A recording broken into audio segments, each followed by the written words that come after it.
Elle était née pour réussir. Tout ce qu'elle touchait se transformait en or, comme dans un conte de fées.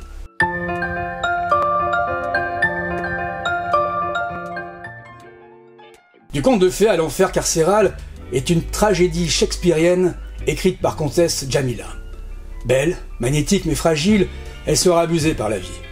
Elle était née pour réussir. Tout ce qu'elle touchait se transformait en or, comme dans un conte de fées. Elle avait quelque chose en plus.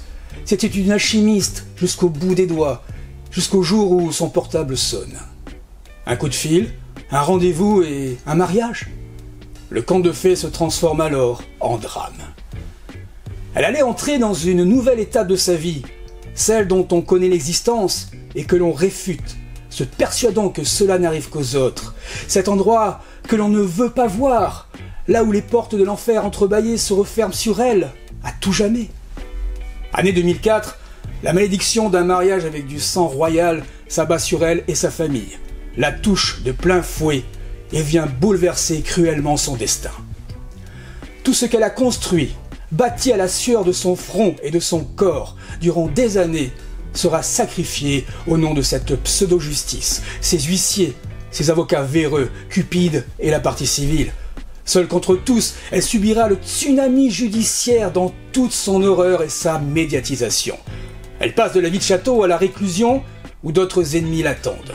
Aujourd'hui, va-t-elle renaître de ses cendres après ses 12 ans de prison ? Surmontera-t-elle cette lente agonie sociale ? Qui la sauvera de ce guet-apens judiciaire et pénitentiaire ? Peut-être Dieu lui-même ou la force de l'esprit.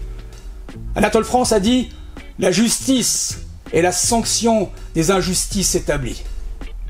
Du conte de fées à l'enfer carcéral de Comtesse Jamila est publié aux éditions Saint-Honoré.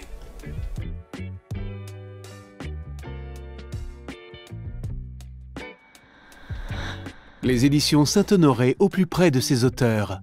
Encouragez-les en vous abonnant à la chaîne et en activant la cloche.